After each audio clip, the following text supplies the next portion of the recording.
Warning. This video contains writing from Creepypasta.com. Viewer discretion is advised. If you have a weak heart or are underage, do not watch this video. Trust me, you will be creeped the fuck out. So, my brother and I, we kind of grew up on Pokemon. Around here, a lot of kids did.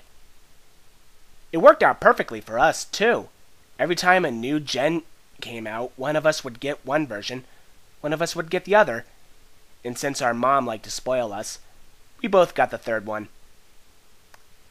This is going to sound, at first, like a bittersweet story about two siblings who grew up with a couple of games that eventually take them down two different roads.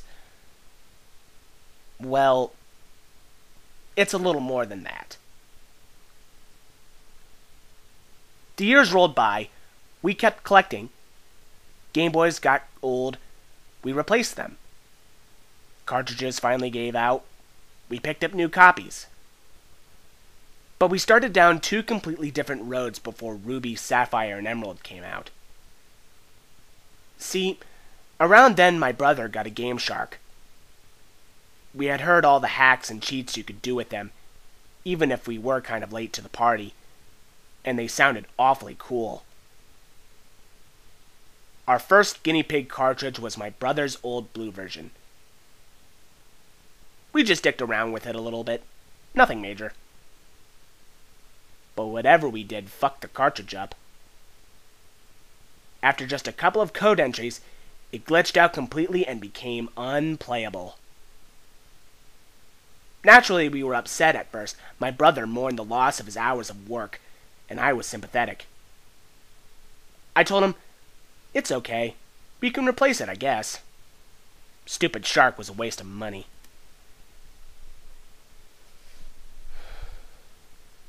But here our paths finally differed. After seeing the mess it had turned blue version into, I had become opposed to the idea of hacking or cheating any of my games. What can I say? I'm a chick. I feel feelings for the little pixel critters. At least with that Game Shark. But my brother had taken his game's destruction as a personal challenge or something. I don't think he ever played a game after that which wasn't hacked somehow.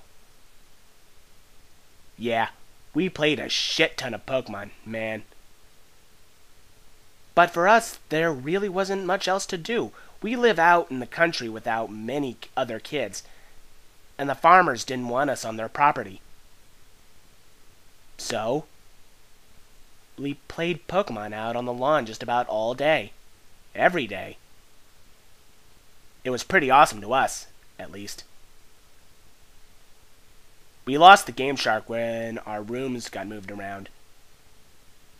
A new addition was built onto our house, and it disappeared in the mass of shit that got stuffed into the new closet. Ruby, Sapphire, and Emerald arrived, and after playing through them once, we were both in agreement that they were definitely lacking in comparison to the last generation.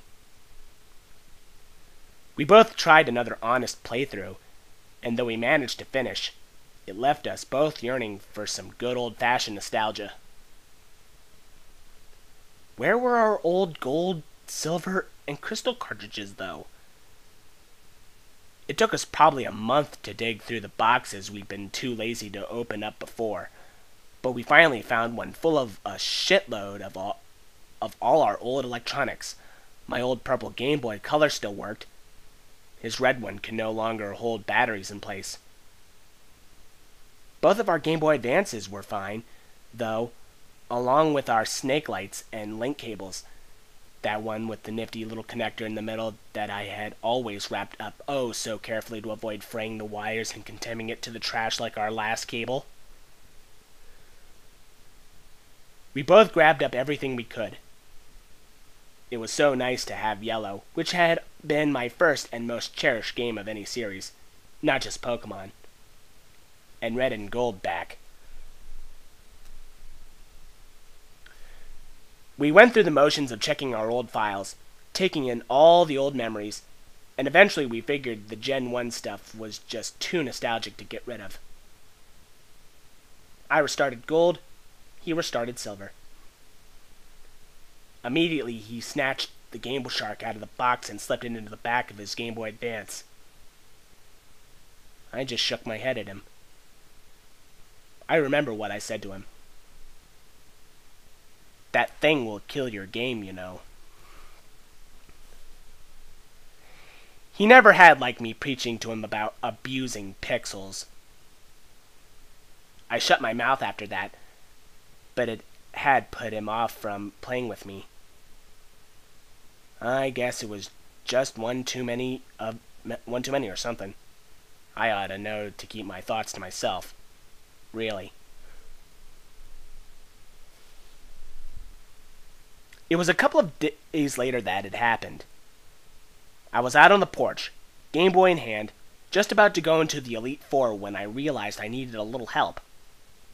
My team was ill-balanced thanks to my playing for leisure, and at the time I was no great trainer that could pull off gimmick runs. I knew that my brother had been 2 badges ahead of me when we'd last checked with one another, so I was hoping maybe he'd let me borrow a Pokemon or two just for this run-through. Now, the thing is that I'd spent the last 24 hours at a friend's place. I had literally come home, dumped my bag in my room, and crapped out into the sun with my Game Boy Advance to play. I had no idea what he'd been up to. For all I knew, he was done with the game and onto a new one. Which, I figured, was all the better for me, since he wouldn't need those Pokemon and I'd stand a better chance of nicking a few. So I got up and went into the house, and when I was crossing the living room, I noticed all of his Pokemon games lying on the floor. Some of the cartridges had been mangled, like they'd been hacked at with something sharp. Even his old blue version, long ago dead and too sentimental to throw away, was lying with a plastic cut ragged, split almost halfway up one side, completely unusable anymore, even if it would have worked.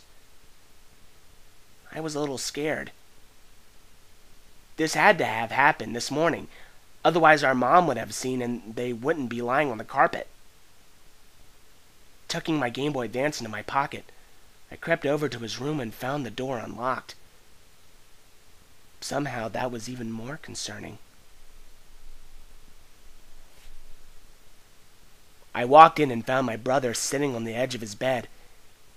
His Game Boy Advance was in pieces on the floor at his feet, smashed to bits. Next to him on the bed were a hammer and our mother's gardening scissors.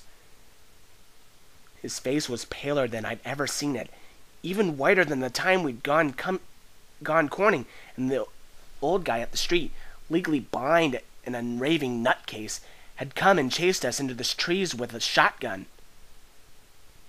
It was now I also noticed the Game Shark on the ground, and a silver cartridge corner poking from under his bed. Somehow they had been spared the wrath of the hammer. "Are you okay?" I asked. I remembered the chills that ran through me. He was my little brother. Seeing him like this was horrifying. "It was awful," I remember him rasping, and the way his voice rattled made my knees weak. "Oh, God. White everywhere, and then black."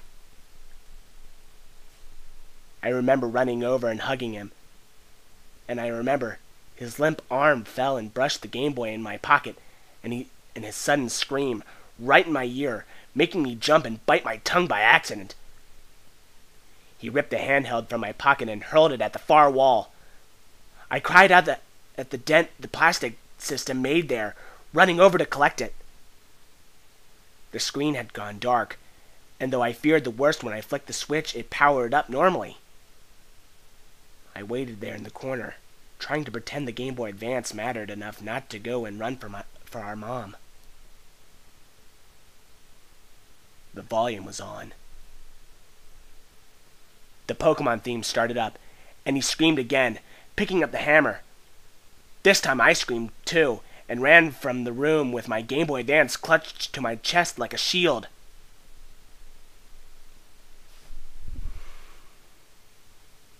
He ended up in the psych ward of the hospital for 2 days. When we went to visit him, I left my Game Boy Advance at home. No one could figure out what had set off his strange, manic behavior. There was some talk that I didn't understand at the time about some kind of disorder he may or may not have had. But even though my mom and I had collected and brought in all the cut-up cartridges to be looked at, Mom's idea, not mine, no one had ever thought to tie it back to the game. Maybe that was my fault. I hadn't said a word about what had happened when he had accidentally touched my Game Boy, or the blind, white terror he had been thrown into when the music had started. On my last visit to the hospital before school on the second day, I was left alone in the room with him while Mom had some private talk with the doctor about precautions to take should this happen again. I sat in a chair next to the bed where he was staring at the ceiling. But then suddenly he sat up, making me flinch. "Hey," he told me. "Angie, go in my room when you get home." I didn't understand what he meant, and then I remembered the things we hadn't packed up and brought in. The game and the hacking tool under his bed. "Get rid of him. I don't ever want to play with them ever again." His voice was so weary and desperate. He sounded like an old man on his deathbed. My poor, damaged little brother. How could I refuse? "Promise you'll get rid of them." "Okay. I promise." I was carted off to school late, and though the whole day I only had my promise to him in my head.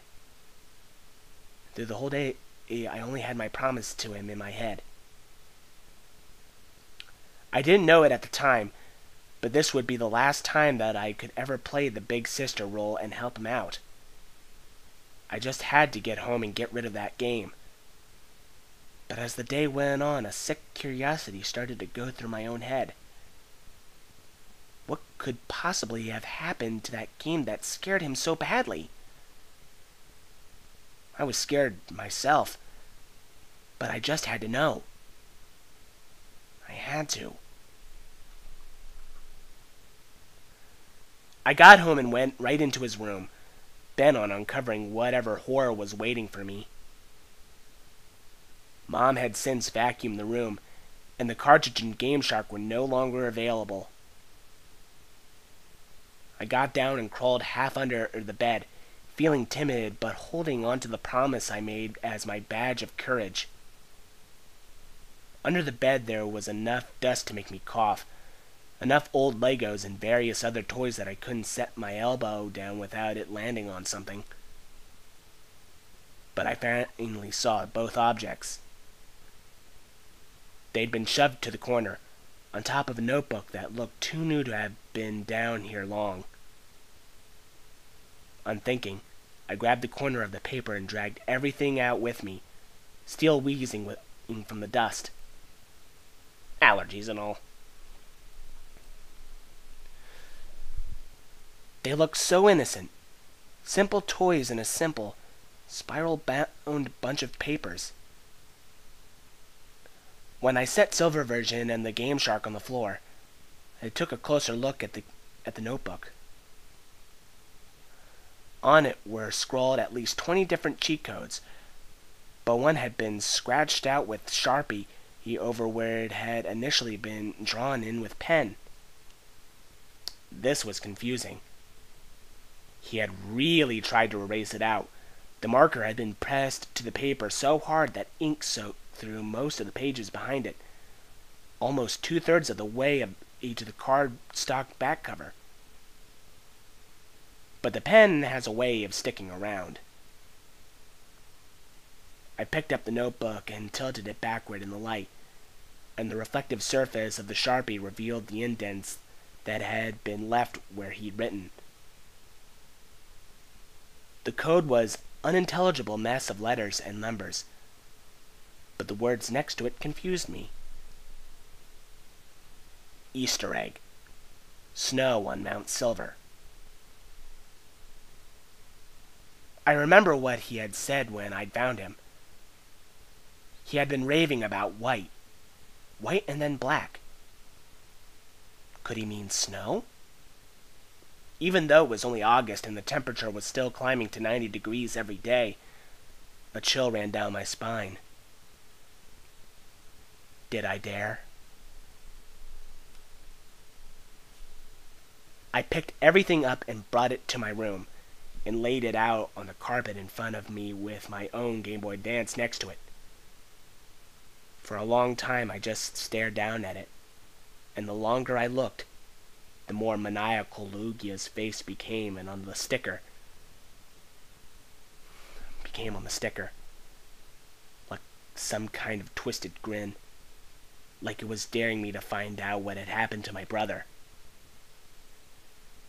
I was a 14-year-old kid. Did I really want to tempt fate and risk ending up like him?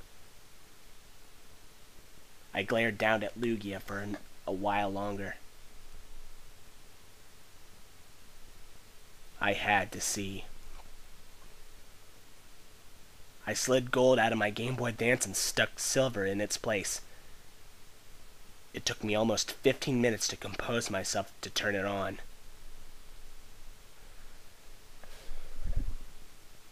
It started up normally.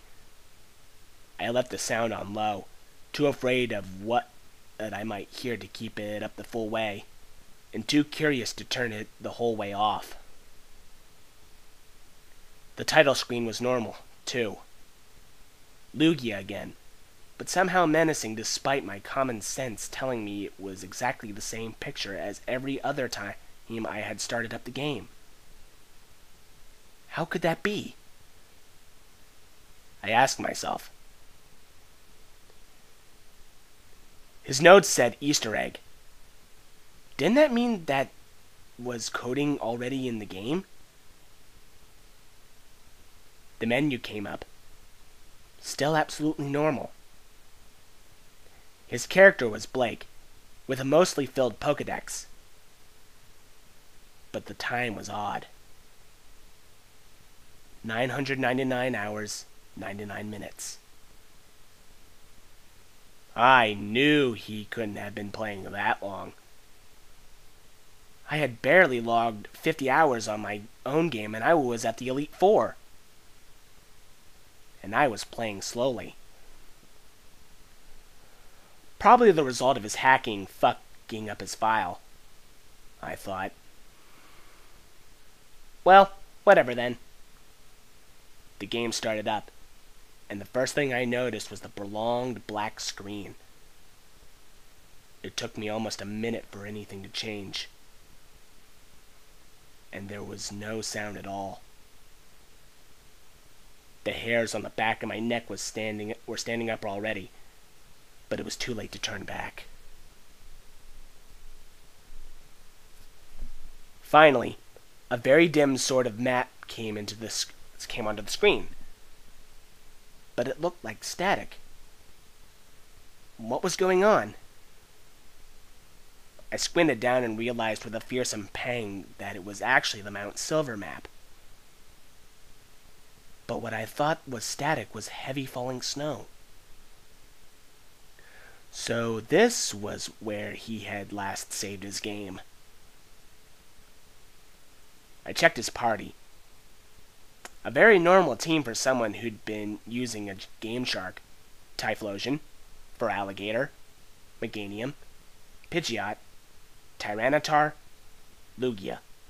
All level 100 with modded moves. Typical for him. Something about the sprites was strange, though. They seemed sullen, in a way. Their colors seemed washed out, and their expressions lacked the usual vigor they normally had.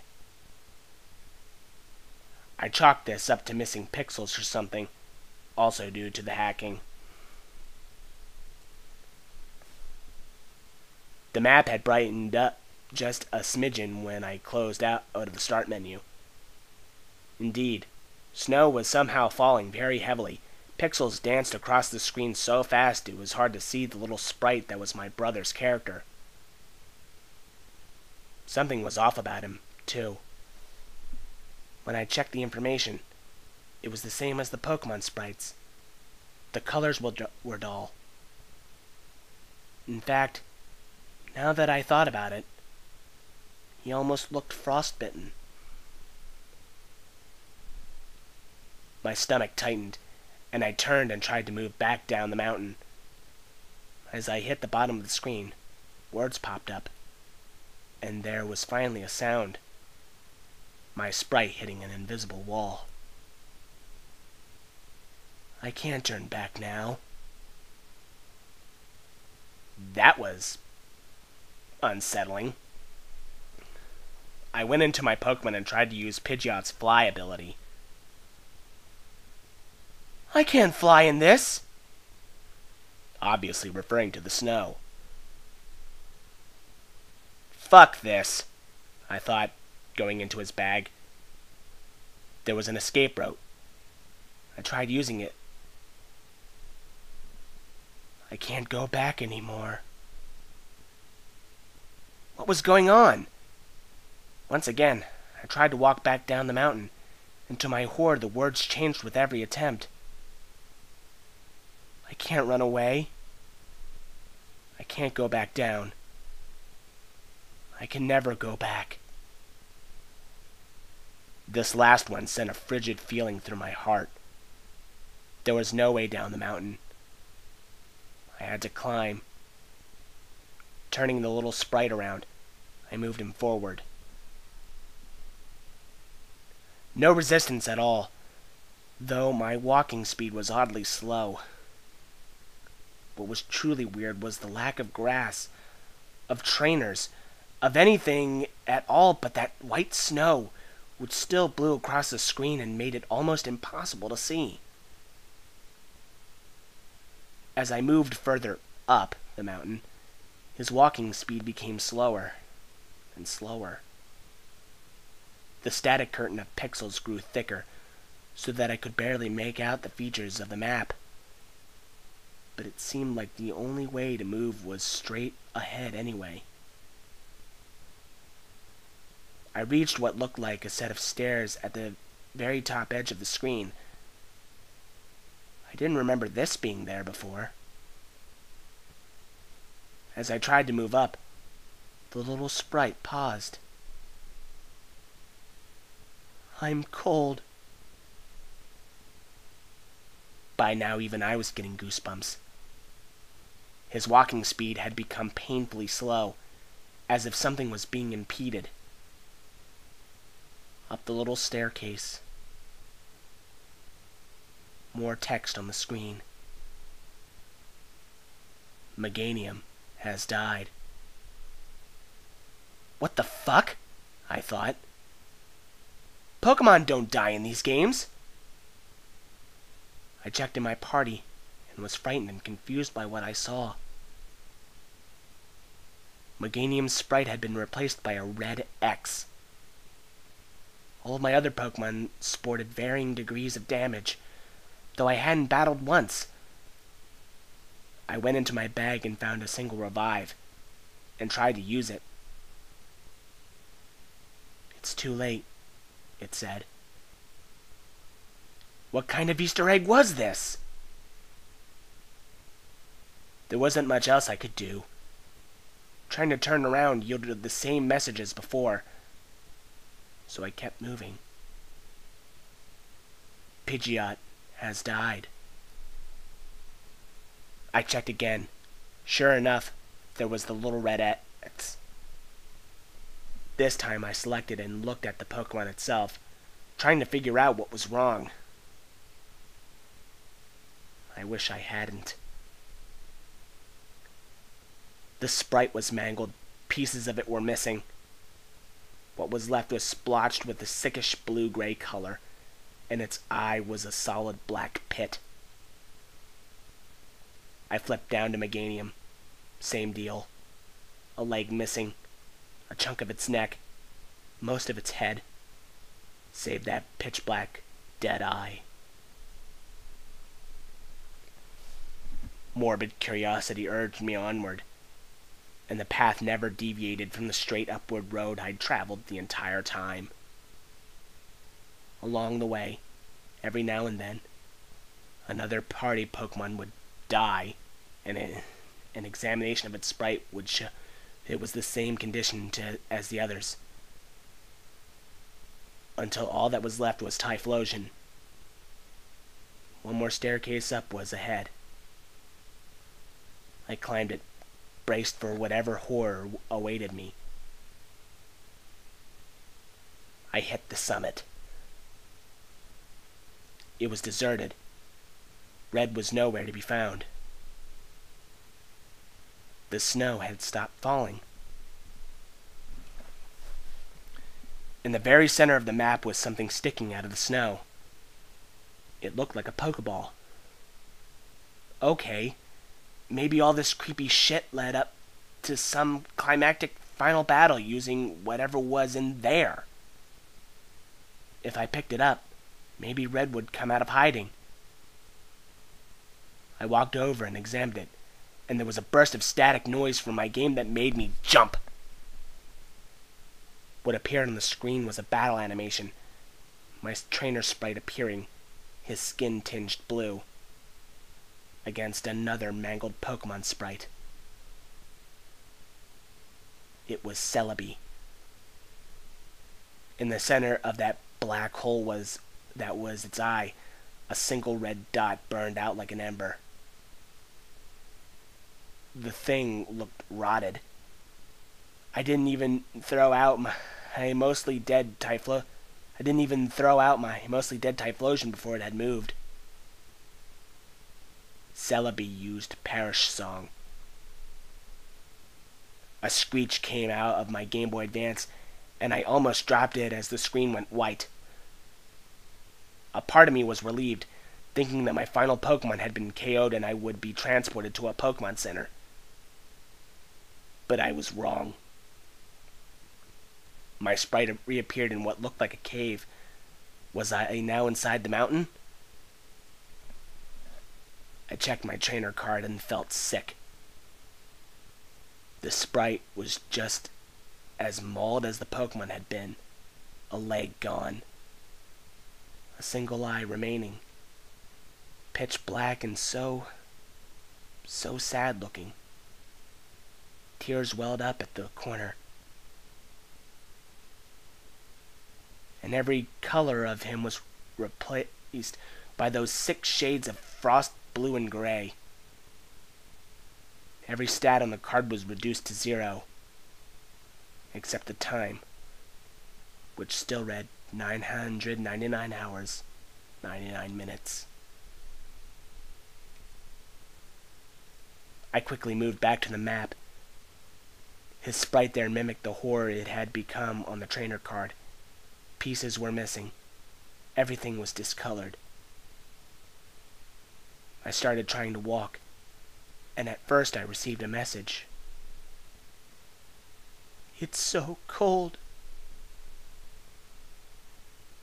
There was only one direction to go, upward. I moved on, and every now and then would be stopped by a message that made my heart sink lower and lower. "Mother, it feels so cold. I can't go on." The walls, as I walked, became darker and darker, until they were pitch black at the end. There was an exit there, marked only by a white outline. I had no other choice but to go through it. It opened into a chamber that was also solid white. The only way to distinguish the walls was a thin gray line that marked them as separate from the floor. Against the far wall there was another sprite. Red sprite. Intact. I had come this far. I had to finish this. I walked right up to it and hit A. Dot, dot, dot. A battle started. Red Sprite had none of the deformities that marred his own. The colors were the same blues and grays, but he was intact. He just looked extremely sad. His first Pokemon came out, Venusaur. It was just like my own had been, but level 0, with a speck of health. I sent out Typhlosion, who had just 6 hit points left. No Pokemon made a sound when they were brought into battle. Venusaur used Struggle. There was no animation, just a single point of damage done to Typhlosion, and then the opposing sprite dropped off the screen. Venusaur has died. There was no text asking me to switch out. Instead, there was just what I took to be dialogue from Red. Dot, dot, dot. His next Pokemon was Blastoise, even more mangled than Venusaur's had been. It too struggled and died. After each round, there was that ominous dot, dot, dot from their trainer. Every sprite was more damaged than the last. His Espeon was barely distinguishable as a Pokemon. I realized somewhere he was sending them out all out of order, which saved one Pokemon for last. Pikachu came out, and it was grotesque. It, too, was discolored like it was frostbitten. It was missing an ear, half its body and tail. Its head was mostly intact, but its eyes were much larger than they should have been, and glared out at me like pitch-black windows into hell. But the thing that got me the most was the giant smile that extended almost all the way to the edges of its head. Its health was somehow at 0, or at least looked that way. My hands were shaking. I didn't get a chance to attack. Pikachu used Pain Split. Pikachu has died. Typhlosion has died. A cutback to the image of Red Sprite, and now it looked like mine, with his body so butchered it looked like a carcass stripped of most of its meat, except it had those same soulless, deranged eyes as Pikachu. I finally understood what happened. They were dead. They were dead. And this sub-level of the mountain was the hell they now existed in. Red finally spoke. It's over. The screen flashed black and white for a moment. Used Destiny Bond. A horrible, hideous screeching started to issue from my Game Boy Advance. The screen went white and it shrieked at me, and I threw it to the floor and pressed my back against the bed. The horrible noise continued for several long moments while the screen stayed white. Then went black. Then there was silence. It took me a long few moments, but I eventually stood up. I took the Game Shark. I took the notebook. I took that fucking possessed game. I picked them all up and carried them to the garbage can we had already set out for morning pickup at the end of our long, winding driveway. And I threw them in. When I got back to the house, I don't know what made me do it, but I picked up Diverging and inserted it into my Game Boy. I think it was part of me determined to make sure I hadn't somehow been tainted as well. The music started up. The game played. I turned my Pikachu and hit A. Its smiling face greeted me with an ear twitch and a big, pixelated smile. A pleasant, normal smile. I turned my game off and spent the next hour crying on the floor. My brother and I never did play Pokemon together again. He gave it up for good. I stuck to playing my comforting, unhacked games. That winter, the snow fell thick. If you have a request for a creepypasta I should read, please leave your request in the comments section below.